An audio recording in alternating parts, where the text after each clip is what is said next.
ನಮಸ್ಕಾರ ಸ್ನೇಹಿತರೆ, ಇವತ್ತಿನ ಒಂದು ಪ್ರಚಲಿತ ವಿದ್ಯಮಾನದ ತರಗತಿಗೆ ಸ್ವಾಗತವನ್ನು ಬಯಸ್ತಾ ಇವತ್ತಿನ ಒಂದು ಪ್ರಚಲಿತ ವಿದ್ಯಮಾನದ ತರಗತಿಯಲ್ಲಿ ಮೊದಲನೇದಾಗಿ ನಾವು ಐಆರ್ಗೆ ಸಂಬಂಧಪಟ್ಟಂತಹ ಮಾಹಿತಿಯನ್ನು ನೋಡ್ತೇವೆ. ಇಂಟರ್ನ್ಯಾಷನಲ್ ರಿಲೇಷನ್ಗೆ ಸಂಬಂಧಪಟ್ಟಂತೆ ಮಾಹಿತಿಯನ್ನು ನೋಡ್ತೇವೆ. ಏನಿದೆ ಇವತ್ತಿನ ಒಂದು ಮಾಹಿತಿಯಲ್ಲಿ ಅಂದರೆ, ಈ ಹಿಂದೆ ಇದರ ಒಪ್ಪಂದ ಆಗಿರುವಂಥದ್ದು, ಇತ್ತೀಚೆಗೆ ಈಗ ಗುರುವಾರ ಇದಕ್ಕೆ ಸಹಿ ಬಿದ್ದಿರುವಂಥದ್ದು. ಏನಿದು? ಮುಕ್ತ ವ್ಯಾಪಾರ ಒಪ್ಪಂದಕ್ಕೆ ಭಾರತ ಮತ್ತು ಬ್ರಿಟನ್ ನಡುವೆ ಸಹಿ ಆಗಿರುವಂಥದ್ದು.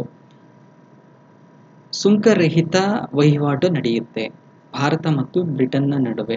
ಏನು ಆ ದೇಶದಿಂದ ಕಳಿಸುವಂತಹ ಏನು ಸರಕು ಸೇವೆಗಳು ಏನಿದೆ, ಮತ್ತೆ ನಮ್ಮ ದೇಶದಿಂದ ಆಗುವಂತಹ ಸರಕು ಸೇವೆಗಳು ಏನಿದೆ ರಫ್ತಿದೆ, ಅದು ಸುಂಕರಹಿತವಾಗುವಂಥದ್ದು ಭಾರತ ಮತ್ತು ಬ್ರಿಟನ್ನ ನಡುವೆ ನಡೆಯುವಂಥದ್ದು. ಕೇಳಬಹುದು ಕ್ವಶನ್ಸು, ಭಾರತ ಮತ್ತು ಬ್ರಿಟನ್ನ ನಡುವೆ ಸುಂಕರಹಿತ ಒಂದು ಏನು ವ್ಯಾಪಾರ ವಹಿವಾಟು ನಡೆಯುವಂಥದ್ದು. ಇದರಿಂದ ನಮ್ಮ ಭಾರತಕ್ಕೆ ಸಾಕಷ್ಟು ಪ್ರಯೋಜನಗಳಿದೆ. ಅದೇನು ಅನ್ನುವಂಥದ್ದು ಹೇಳ್ತೇನೆ. ಜೊತೆಗೆ ಈ ಭಾರತ ಮತ್ತು ಬ್ರಿಟನ್ನ ರಫ್ತಾಗುವಂತಹ 90% ಉತ್ಪನ್ನಗಳೇನಿದೆ, ಈ ಒಪ್ಪಂದದ ಕಾರಣದಿಂದ ಈ ಎರಡೂ ಮಾರುಕಟ್ಟೆಗಳಲ್ಲಿ ಒಂದು ಸುಂಕರಹಿತ ವ್ಯಾಪಾರ ನಡೆಯುವಂಥದ್ದನ್ನು ನಾವು ನೋಡ್ತೇವೆ. ಈ ಒಂದು ಎರಡು ದೇಶಗಳ ನಡುವಿನ ವ್ಯಾಪಾರ ವಹಿವಾಟಿನ ಒಂದು ಮೊತ್ತವನ್ನು ನೋಡೋದಾದ್ರೆ ಸುಮಾರು $120 ಬಿಲಿಯನ್ ಇರುವಂಥದ್ದು. ಅಂದರೆ 10.36 ಲಕ್ಷ ಕೋಟಿ ರೂಪಾಯಿಗಳ ಒಂದು ವಹಿವಾಟು ನಡೆಯುತ್ತೆ. ಇವೆರಡೂ ದೇಶಗಳ ನಡುವಿನ ಒಂದು ವ್ಯಾಪಾರ ಮೊತ್ತ. ಬ್ರಿಟನ್ನಿಂದ ಉತ್ಪಾದನೆಯಾಗುವಂತಹ ಭಾರತದಲ್ಲಿ ವಿಧಿಸುವಂತಹ ಒಂದು ಸರಕಿನ ಸುಂಕ ಏನಿದೆ, ಅದು 15% ಈ ಹಿಂದೆ ಇತ್ತು. ಇದು ಈ ಒಪ್ಪಂದ ಜಾರಿಗೆ ಬಂದಂತಹ ನಂತರದಲ್ಲಿ 3% ಬರುತ್ತೆ ಅನ್ನುವಂತಹ ಮಾಹಿತಿಯನ್ನ ತಿಳಿಸಿರುವಂಥದ್ದನ್ನು ನಾವು ನೋಡುವಂಥದ್ದು. ಇನ್ನು ನಂತರವಾಗಿ ಇದರಿಂದ ಏನೇನು ಲಾಭ ಭಾರತಕ್ಕೆ ಮತ್ತು ಬ್ರಿಟನ್ನಿಗೆ ಯಾವ ರೀತಿಯಾದಂಥ ಲಾಭ ಅನ್ನುವಂಥದ್ದು ಗಮನಿಸಬೇಕಾಗತ್ತೆ. ಭಾರತದ ಗ್ರಾಹಕರಿಗೆ ಏನು ಅನುಕೂಲ? ಸುಂಕ ಇಳಿಕೆಯಿಂದಾಗಿ ಬ್ರಿಟನ್ನ ವಿಸ್ಕಿ, ಜಿನ್ ತಯಾರಕರಿಗೆ ಅನುಕೂಲ ಆಗಲಿದೆ ಅಂತೆ. ಈ ಒಂದು ಅನುಕೂಲ ಎಷ್ಟು ಪ್ರಮಾಣದಲ್ಲಿ ಅಂದರೆ 150% ಇರುವಂತಹ ಒಂದು ಏನು ಟ್ಯಾಕ್ಸ್ ಇತ್ತು, ಆ ಪ್ರಮಾಣ ಏನಿತ್ತು ಇದರಿಂದ 75%ಗೆ ಇಳಿಯುತ್ತೆ ಅನ್ನುವಂತಹ ಒಂದು ಮಾಹಿತಿಯನ್ನ ಹಂಚಿಕೊಂಡಿರುವಂಥದ್ದು. ಜೊತೆಗೆ ಆಟೋಮೊಬೈಲ್ ಕ್ಷೇತ್ರದಲ್ಲೂ ಕೂಡ ಒಂದು 10% ಇಳಿಕೆ ಆಗುತ್ತೆ.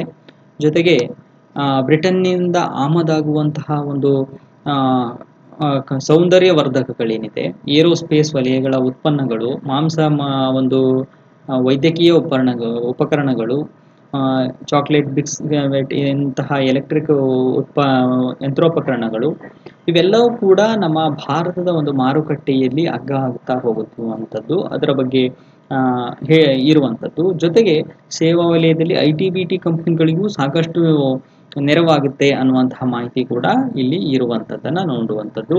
ಇನ್ನು ಏನು ಈ ಒಂದು ವಹಿವಾಟಿನಿಂದ ಭಾರತದಲ್ಲಿ ಇರುವಂತಹ TCS, ಇನ್ಫೋಸಿಸ್ ಇಂತಹ ಕಂಪನಿಗಳಿಗೆ ನಮ್ಮ ಭಾರತದಿಂದ ಆ ದೇಶಕ್ಕೆ ಹೋಗುವಂತಹ ಒಂದು ಟೆಕ್ಕಿಗಳಿಗೇನಿದ್ದಾರೆ ಅವರಿಗೆ ಒಂದು ಸಾಮಾಜಿಕ ಭದ್ರತಾ ಒಂದು ಕೊಡುಗೆಗಳು ಕೂಡ ವಿನಾಯಿತಿಯಲ್ಲಿ ದೊರಕುವಂಥದ್ದನ್ನು ನಾವು ನೋಡುವಂಥದ್ದು. ಇದು ಕೂಡ ಈ ಮಾಹಿತಿಯಲ್ಲಿ ಬಂದಿರುವಂಥದ್ದು. ಇದು ಕೂಡ ನ್ಯೂಸಲ್ಲಿದೆ.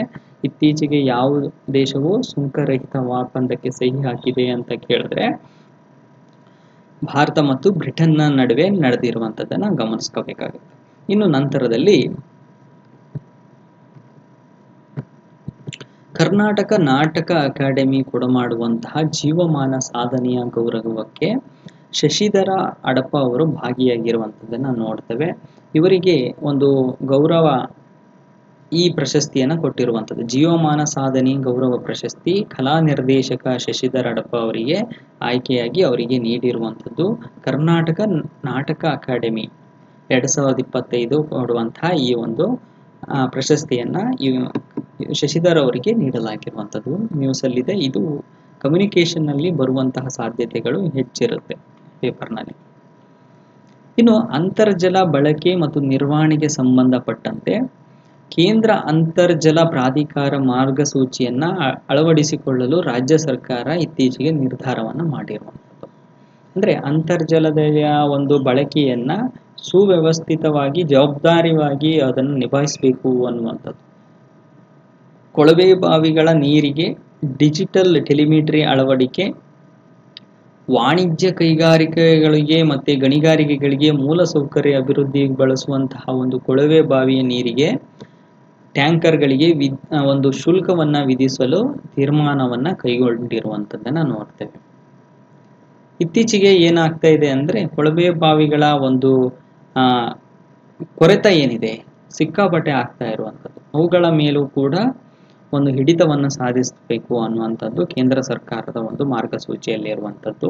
ಜೊತೆಗೆ ಅಂತರ್ಜಲದ ಗಂಭೀರ ಸ್ಥಿತಿಯಲ್ಲಿರುವಂತಹ ತಾಲೂಕುಗಳಿಗೆ ಪರಿಸ್ಥಿತಿಯನ್ನು ಬಿಗಡಾಯಿಸುವಂತಹ ಸಂಭವಗಳು ಹೆಚ್ಚಾಗಿ ಕಾಣ್ತಾ ಇರೋದರಿಂದ ಈ ಒಂದು ಮಾರ್ಗಸೂಚಿಗಳನ್ನು ತಿದ್ದುಪಡಿ ಮಾಡಲು ಸರ್ಕಾರ ನಿರ್ಧರಿಸುವಂಥದ್ದು ನೋಡ್ತಾ ಬರ್ತೀವಿ. ಅಂದರೆ ಕೊಳವೆ ಬಾವಿಗಳಿಗೆ ಯಾರೆಲ್ಲ ಒಂದು ಮೋಟಾರ್ಗಳನ್ನು ಇಳಿಸಿದ್ದೀರೋ ಅವರಿಗೆ ಒಂದು ಟೆಲಿಮೆಟ್ರಿ ಅನ್ನುವಂಥದ್ದನ್ನು ಅಳವಡಿಕೆ ಮಾಡ್ತಾರೆ ಅನ್ನುವಂಥದ್ದು. ಕೆಲವು ವಿನಾಯಿತಿಗಳು ಕೂಡ ಇದೆ. ಮನೆ ಬಳಕೆಗಳಿಗೆ ಯಾವುದೇ ರೀತಿಯಾದಂತಹ ಏನು ಮಾರ್ಗಸೂಚಿಗಳಿಲ್ಲ, ಅಪ್ಲೈ ಆಗೋದಿಲ್ಲ. ಬಟ್ ವಾಣಿಜ್ಯ ಮತ್ತು ಇತರೆ ಒಂದು ಕೈಗಾರಿಕೆಗಳಿಗೆ ಬಳಸುವಂತಹ ನೀರಿಗೆ ಅವುಗಳಿಗೆ ಹೊಸದಾಗಿ ಮಾರ್ಗಸೂಚಿಗಳನ್ನು ಅಳವಡಿಕೆ ಮಾಡುವಂಥದ್ದನ್ನು ನಾವು ನೋಡ್ತೇವೆ. ಇತ್ತೀಚೆಗೆ ದಿನಗಳಲ್ಲಿ ಕೊಳವೆ ಬಾವಿಗಳ ಸಂಖ್ಯೆ ಹೆಚ್ಚಾಗ್ತಾ ಇರೋದ್ರಿಂದ ಸುಮಾರು 15 ಜಿಲ್ಲೆಗಳ 44 ತಾಲೂಕುಗಳನ್ನು ಏನು ಅಂತರ್ಜಲ ಮಿತಿ ಮೀರಿ ಬಳಸ್ತಾ ಇದ್ದಾರೆ ಅನ್ನುವಂತಹ ಒಂದು ಸಮೀಕ್ಷೆ ಕೂಡ ಕೊಟ್ಟಿರುವಂಥದ್ದು. ಅಂದರೆ ಈ ಕೊಳವೆ ಬಾವಿಗಳಿಗೆ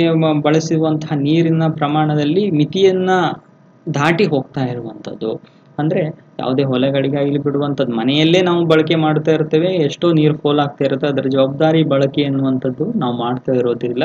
ಹಾಗಾಗಿ ಈ ಒಂದು ತಿದ್ದುಪಡಿಯನ್ನು ತೆಗೆದುಕೊಂಡು ಬಂದಿದ್ದಾರೆ. ರಾಷ್ಟ್ರೀಯ ಹಸಿರು ಮಂಡಳಿ ಏನಿದೆ, NGT ಏನಿದೆ, ನ್ಯಾಷನಲ್ ಗ್ರೀನ್ ಟ್ರಿಬ್ಯುನಲ್ ಏನಿದೆ, ಹಾಗೆ ಸೂಚಿಸಿದಂತೆ ಕೇಂದ್ರ ಅಂತರ್ಜಲ ಪ್ರಾಧಿಕಾರ ಅಂತರ್ಜಲ ಬಳಕೆಯ ನಿಯಂತ್ರಣ ಮತ್ತು ಒಂದು ನಿರ್ವಹಣೆಗಾಗಿ ನೀಡುವಂತಹ ಒಂದು ಮಾರ್ಗಸೂಚಿಯನ್ನು ಕರ್ನಾಟಕ ಸರ್ಕಾರ ಕೂಡ ಅಳವಡಿಕೆ ಮಾಡ್ಕೊಂಡಿರುತ್ತೆ ಅನ್ನುವಂತಹ ಮಾಹಿತಿ ಇದರಲ್ಲಿ ಕೊಟ್ಟಿರುವಂಥದ್ದು ನಾವು ನೋಡ್ತಾ ಬರುವಂಥದ್ದು.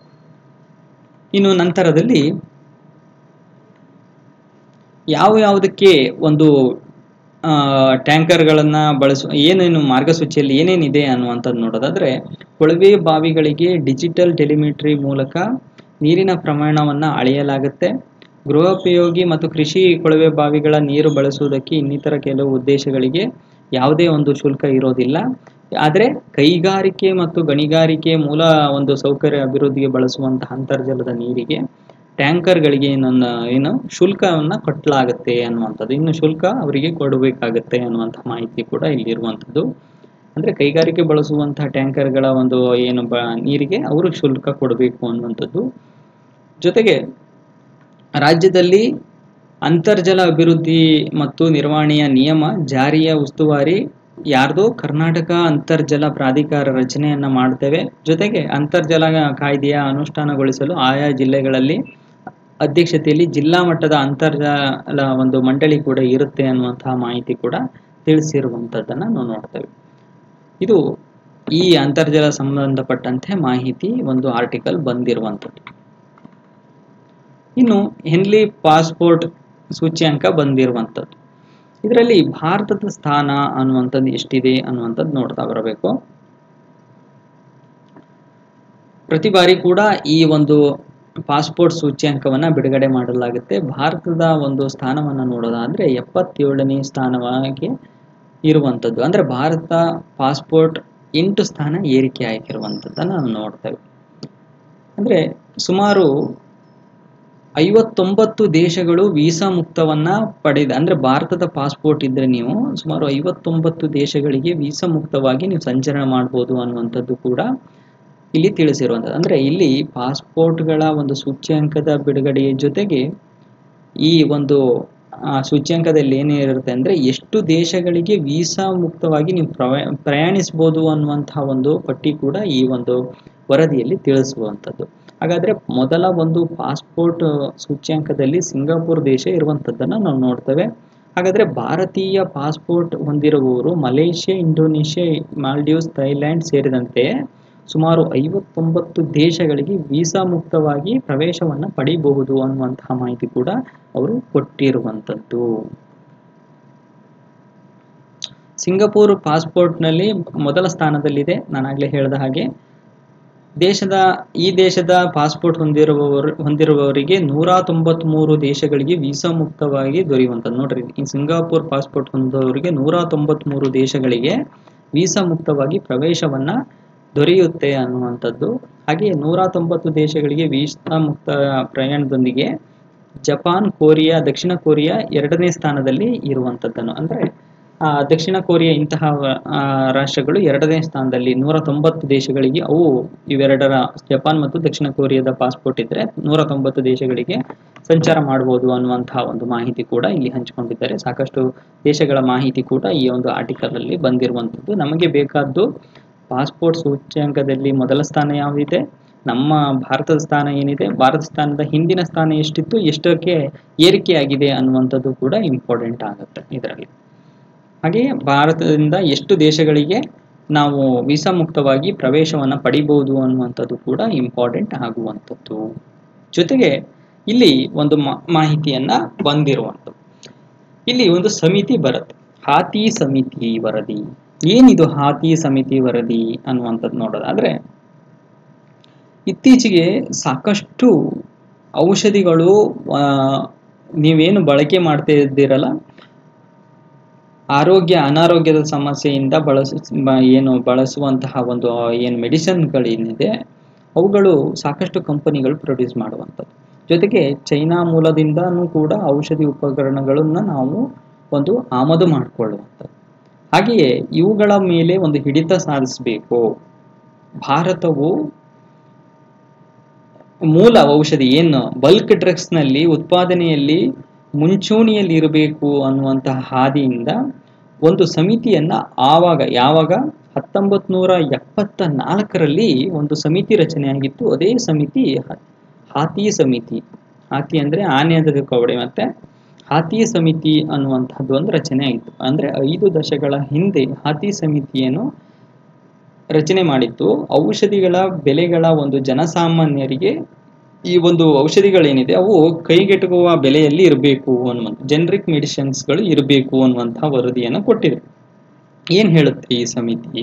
ಅಂದಿನ 74ರಲ್ಲಿ ಇಂದಿರಾ ಗಾಂಧಿ ಸರ್ಕಾರ ಈ ಒಂದು ಸಮಿತಿಯನ್ನ ರಚನೆ ಮಾಡಿತ್ತು. ಏನ್ ಹೇಳುತ್ತೆ ಇದು ಅಂದ್ರೆ, ದೇಶದ ಔಷಧಿ ಕೈಗಾರಿಕೆ ಯಾವ ದಿಕ್ಕಿನಲ್ಲಿ ಸಾಗಬೇಕು, ಯಾವ ರೀತಿಯಾಗಿ ಸ್ವಾವಲಂಬನೆ ಹೊಂದಬಹುದು, ಔಷಧಿ ಬೆಲೆ ನಿಯಂತ್ರಣ ಯಾಕೆ ಇಷ್ಟು ಮಹತ್ವದ ಎನ್ನುವ ಬಗ್ಗೆ ವರದಿಯಲ್ಲಿ ಕೂಲಂಕುಷವಾಗಿ ತಿಳಿಸಿತ್ತದು.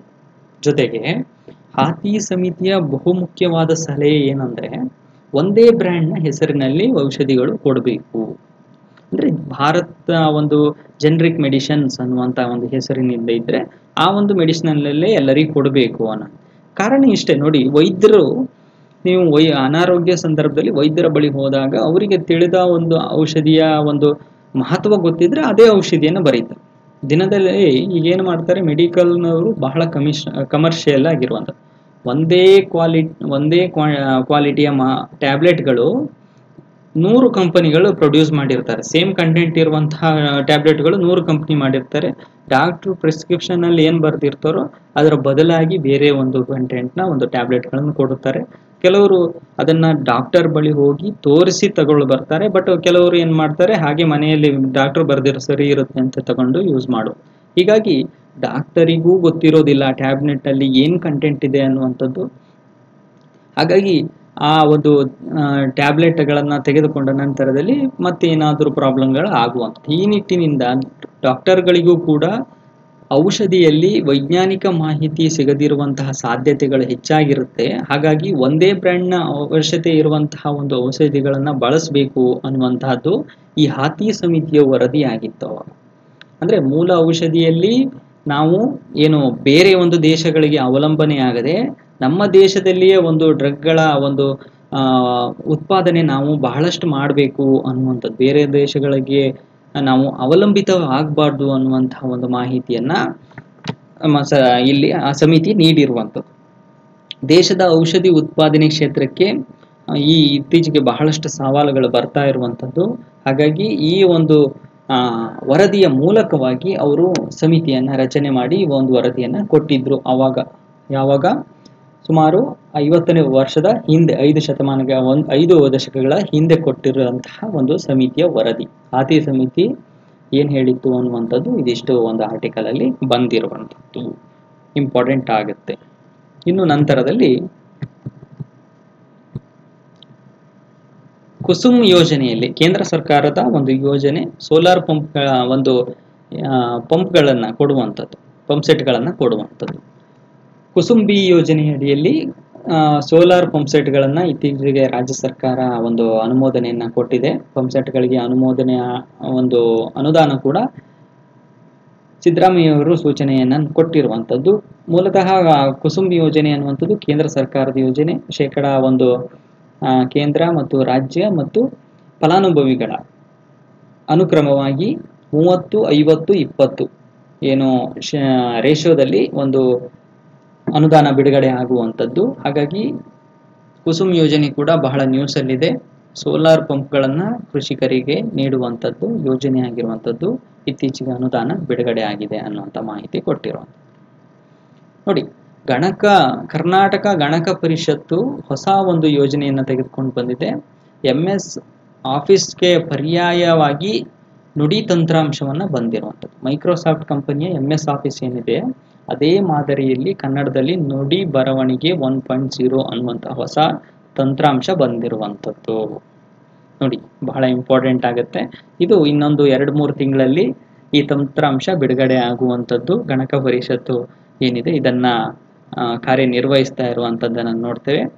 ಇಲ್ಲಿ ಸಾಕಷ್ಟು ಸೌಲಭ್ಯಗಳನ್ನು ಕೂಡ ಇಲ್ಲಿ ಕೊಟ್ಟಿರುವಂಥದ್ದು. ಪಠ್ಯ ಟೈಪ್ ಮಾಡಬೇಕಾದ್ರೆ ಕಾಗುಣಿತ ಪರಿಶೀಲಿಸು ಅನ್ನುವಂತಹ ಒಂದು ಮಾಹಿತಿಯನ್ನ, ಜೊತೆಗೆ ಏನಾದರೂ ತಂತ್ರಾಂಶದಲ್ಲಿ ಯೂನಿಕೋಡ್ ಫಾಂಟ್ಗಳ ಜೊತೆಗೆ ಕನ್ನಡದ ನಿಘಂಟು ಕೂಡ ಇದರಲ್ಲಿ ದೊರಕುತ್ತೆ ಅನ್ನುವಂಥ ಮಾಹಿತಿ. ಜೊತೆಗೆ ತೆರೆದ ಫೈಲ್ನಲ್ಲಿ ಏನು ಯೂನಿಕೋಡ್ ಕನ್ನಡದಲ್ಲಿ ಟೈಪ್ ಕೂಡ ಮಾಡುವಂಥದ್ದು. ನೀವೆಲ್ಲ ಸ್ಕ್ರೋಲ್ ಲಾಕನ್ನು ಮಾಡ್ತಿದ್ರಲ್ಲ, ಅದ್ರ ಬದಲಿಗೆ ಡೈರೆಕ್ಟ್ ಆಗಿ ನೀವು ಮಾಡುವಂತಹ ಒಂದು ಟೈಪ್ ಮಾಡುವಂತಹ ಅವಕಾಶ ಕೂಡ ಸಿಗುತ್ತೆ ಅನ್ನುವಂಥದ್ದು. ಇಂಗ್ಲಿಷ್ ಪದಗಳ ಬಳಕೆ ಮಾಡಬೇಕಂದ್ರೆ ವಿಂಡೋಸ್ ಏನು ಸ್ಪೇಸ್ ಬಾರ್ನ ಒತ್ತಿದ ತಕ್ಷಣ ನೀವು ಬರ್ತಿತ್ತಲ್ಲ, ಅದರ ಬದಲು ಕನ್ನಡಕ್ಕೆ ಬರಲು ಒಂದು ಹೊಸ ವಿಧಾನ ಕೂಡ ಇದಾಗುತ್ತೆ ಅನ್ನುವಂತಹ ಒಂದು ಮಾಹಿತಿ ಗೊತ್ತಿರಬೇಕು. ನುಡಿ ಬರವಣಿಗೆ 1.0 ಅನ್ನುವಂತಹ ಹೊಸ ತಂತ್ರಾಂಶ ಬರ್ತಾ ಇದೆ, ಕನ್ನಡದ ಒಂದು ಏನು ತಂತ್ರಾಂಶ ಆಗಿರುವಂಥದ್ದು. ಇನ್ನು ನಂತರದಲ್ಲಿ ತಲಾದಾಯದಲ್ಲಿ ಭಾರಿ ಏರಿಕೆ ಆಗಿರುವಂಥದ್ದು. ದೇಶದಲ್ಲಿ ಕರ್ನಾಟಕ ಮೊದಲನೇದಾಗಿ, ಎರಡನೇದಾಗಿ ತಮಿಳುನಾಡು ಸರ್ಕಾರ ಬರುವಂಥ ಏನಿದೆ ಇದರಲ್ಲಿ ಅನ್ನುವಂಥದ್ದು ನೋಡೋದಾದ್ರೆ, ತೆರಿಗೆಯ ಸಂಗ್ರಹದಲ್ಲಿ ದೇಶದಲ್ಲಿ 2ನೇ ಸ್ಥಾನದಲ್ಲಿರುವಂತಹ ಕರ್ನಾಟಕ 2024-25ನೇ ಸಾಲಿನಲ್ಲಿ ತಲಾ ಆದಾಯದಲ್ಲಿ ಮೊದಲ ಸ್ಥಾನವನ್ನ ಪಡೆದಿರುವಂಥದ್ದನ್ನು ನೋಡ್ತೇವೆ. ಇಲ್ಲಿ ಒಂದು ತಲಾ ಆದಾಯವನ್ನ ಗಮನಿಸೋದಾದ್ರೆ, ನಮ್ಮ ತಲಾ ಆದಾಯ ಎಷ್ಟಿತ್ತು 2014ರ ಸಂದರ್ಭದಲ್ಲಿ ಸುಮಾರು 1,05,697 ಇತ್ತು. ಅದೇ 10 ವರ್ಷಗಳ ನಂತರದಲ್ಲಿ 2024-25ರ ಸಾಲಿನಲ್ಲಿ ನೋಡೋದಾದ್ರೆ 2,04,605 ರೂಪಾಯಿ ಇರುವಂಥದ್ದು. ಇದು ಏನು ಮಾಹಿತಿಯನ್ನ ಹಂಚಿಕೊಂಡಿರುವಂಥದ್ದನ್ನು ನೋಡ್ತೇವೆ. ಜೊತೆಗೆ ತಲಾ ಆದಾಯದಲ್ಲಿ 2ನೇ ಸ್ಥಾನದಲ್ಲಿ ನಾವು ನೋಡೋದಾದ್ರೆ ತಮಿಳುನಾಡು ಸರ್ಕಾರ ಬರುವಂಥದ್ದು. ಇದು ಬಹಳ ಇಂಪಾರ್ಟೆಂಟ್ ಆಗುವಂಥದ್ದು, ನಿಮ್ಮ ಆರ್ಟಿಕಲ್ಸ್ ಅಲ್ಲಿ ಬರೆದಿಟ್ಕೋಬೇಕಾಗುತ್ತೆ. ಕ್ರೀಡಾ ಮಂಡಳಿಗಳಲ್ಲಿ ಆಗುತ್ತಿರುವಂತಹ ಒಂದು ವಿವಾದಗಳು ಏನಿದೆ, ಇತ್ತೀಚೆಗೆ ಬಹಳಷ್ಟು ಕ್ರೀಡಾ ಮಂಡಳಿಗಳಲ್ಲಿ ಆಡಳಿತದಲ್ಲಿ ಬಹಳಷ್ಟು ಗೊಂದಲಗಳು, ಸಮಸ್ಯೆಗಳಿಗೆ ಈಡಾಗ್ತಾ ಇರೋ ಕಾರಣದಿಂದ ಭಾರತ ಸರ್ಕಾರ ಏನ್ ಮಾಡ್ತಾ ಇದೆ, ರಾಷ್ಟ್ರೀಯ ಕ್ರೀಡಾ ಆಡಳಿತ ಕಾಯ್ದೆಯನ್ನ ತರಬೇಕು ಅಂತ ಹೇಳಿ ಮಾಡ್ತಾ ಇರುವಂಥದ್ದು. ರಾಷ್ಟ್ರೀಯ ಕ್ರೀಡಾ ಮಂಡಳಿ ದೇಶದಲ್ಲಿ ನಡೆಯುತ್ತಿರುವಂತಹ ಕ್ರೀಡಾ ಚಟುವಟಿಕೆಗಳಿಗೆ ನಿರ್ವಹಣೆ ಮತ್ತು ನಿಯಂತ್ರಣ, ಮೇಲ್ವಿಚಾರಣೆಗೆ ಮೊದಲಾದ ಒಂದು ಕರ್ತವ್ಯಗಳನ್ನ ಸ್ಥಾಪನೆ ಮಾಡೋಕ್ಕೋಸ್ಕರವಾಗಿ ರಾಷ್ಟ್ರೀಯ ಕ್ರೀಡಾ ಮಂಡಳಿ ಮಾಡಬೇಕು. ಜೊತೆಗೆ ಈ ಕ್ರೀಡಾ ಮಂಡಳಿಯಲ್ಲಿ ಸಂಪುಟ ಕಾರ್ಯದರ್ಶಿ, ಕ್ರೀಡಾ ಕಾರ್ಯದರ್ಶಿ ಅಧ್ಯಕ್ಷತೆಯ ಒಂದು ಆಯ್ಕೆ ಸಮಿತಿ ಶಿಫಾರಸಿನ ಆಧಾರದ ಮೇಲೆ ಕೇಂದ್ರದ ಒಂದು ರಾಷ್ಟ್ರೀಯ ಕ್ರೀಡಾ ಮಂಡಳಿಯ ಅಧ್ಯಕ್ಷ ಮತ್ತು ಸದಸ್ಯರನ್ನ ನೇಮಕ ಮಾಡಬೇಕು ಇದರಲ್ಲಿ ಅನ್ನುವಂಥದ್ದನ್ನ ಮಾಡಿದ್ದಾರೆ. ಜೊತೆಗೆ ಕ್ರೀಡಾ ಒಂದು ಕಾರ್ಯದರ್ಶಿ, ಅಧ್ಯಕ್ಷ, ಪ್ರಧಾನ ಕಾರ್ಯದರ್ಶಿ ಇವರೆಲ್ಲ ಖಜಾಂಚಿ ಹುದ್ದೆಗಳಿದ್ದಾರೆ, ಅವರಿಗೂ ಕೂಡ ಅವಧಿಯ ಪೂರ್ವಕವಾಗಿ ಒಂದು ಮಿತಿಯನ್ನ ಮಾಡಬೇಕು. ಅಂದ್ರೆ ಅವರು ಆಯ್ಕೆ ಆದ್ರೆ ಅವರಿಗೊಂದು ಅವಧಿ ಇರಬೇಕು, 3 ವರ್ಷನೋ 5 ವರ್ಷನೋ ಈ ರೀತಿಯಾದಂತಹ ಒಂದು ಆಯ್ಕೆ ಇರಬೇಕು ಅನ್ನುವಂಥದ್ದು ಕೂಡ ಅಲ್ಲಿ ತಿಳಿಸಿರುವಂಥದ್ದು. ಜೊತೆಗೆ ಯಾವುದೇ ಒಂದು ಕ್ರೀಡಾ ಸಂಸ್ಥೆಯು ಭಾರತ ಅಥವಾ ಭಾರತೀಯ ಅಥವಾ ರಾಷ್ಟ್ರೀಯ ಎನ್ನುವಂತಹ ಪದವನ್ನ ಅಥವಾ ದೇಶಕ್ಕೆ ಸಂಬಂಧಿಸಿದ ಚಿಹ್ನೆಯನ್ನ ಬಳಸಬೇಕು ಎಂದು ಉದ್ದೇಶಿಸಿದ್ದರೆ ಅದಕ್ಕೆ ಕೇಂದ್ರ ಸರ್ಕಾರದ ಒಂದು ಅನುಮತಿಯನ್ನ ಮೊದಲು ಪಡ್ಕೋಬೇಕು ಅನ್ನುವಂಥದ್ದನ್ನ ತಿಳಿಸಿದ್ದಾರೆ. ಸಾಕಷ್ಟು ಏನು ಮಸೂದೆಯಲ್ಲಿ ಸಾಕಷ್ಟು ಅಂಶಗಳು ಇರುವಂಥದ್ದು.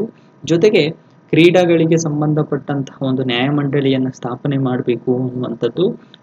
ಜೊತೆಗೆ RTI ಸಲ್ಲಿಸಿದ್ರು ಕೂಡ ಅದಕ್ಕೆ ಸಂಬಂಧಪಟ್ಟಂತಹ ಮಾಹಿತಿ ತಿಳಿಸ್ಬೇಕು ಅನ್ನುವಂಥದ್ದು ಹೇಳಿರುವಂಥದ್ದು. ಏನೇನು ಹೇಳಿದ್ದಾರೆ ಇಲ್ಲಿ, ಕ್ರೀಡಾ ನ್ಯಾಯಮಂಡಳಿ, ಈ ನ್ಯಾಯಮಂಡಳಿಯಲ್ಲಿ ಯಾರ್ಯಾರು ಇರ್ತಾರೆ ಅನ್ನುವಂಥದ್ದು ನೋಡೋದಾದ್ರೆ, ನಿವೃತ್ತ ನ್ಯಾಯಮೂರ್ತಿ ಅಥವಾ ಹೈಕೋರ್ಟ್ನ ಮುಖ್ಯ ನ್ಯಾಯಮೂರ್ತಿಗಳು ಈ ಒಂದು ಸಮಿತಿಯಲ್ಲಿ ಇರುವಂಥದ್ದನ್ನು ನಾವು ನೋಡ್ತೇವೆ. ಈ ಒಂದು ಸಮಿತಿಯನ್ನ ಆಯ್ಕೆ ಮಾಡುವಂಥವ್ರು ಯಾರು ಕೇಳಿದ್ರೆ ಕೇಂದ್ರನೇ ಆಯ್ಕೆ ಮಾಡುತ್ತೆ. ಕೇಂದ್ರ ಸರ್ಕಾರ ಈ ಒಂದು ಸಮಿತಿಯನ್ನ ಆಯ್ಕೆ ಮಾಡುವಂಥದ್ದು.